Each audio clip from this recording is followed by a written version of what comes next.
Galerinha, aqui quem fala é Thomas com mais um vídeo. E bem galera, eu tô com flash agora porque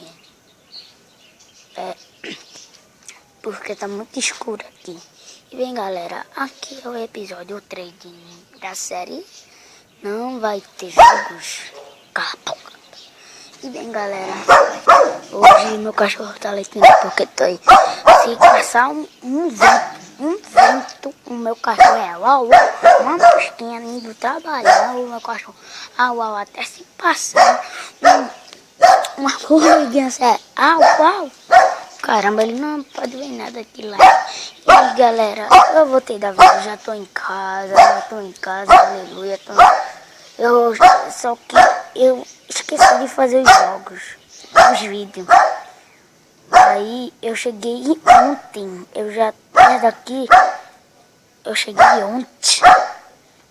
E hoje é hoje, né? Claro, hoje é dia 18, cheguei dia 17, hoje é dia 18.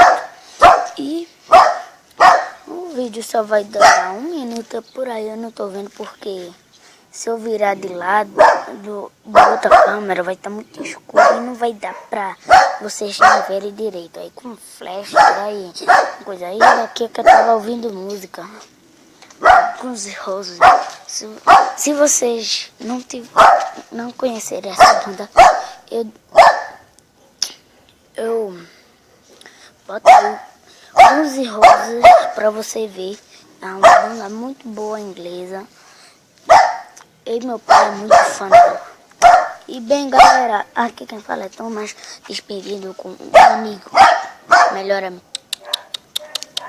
PT.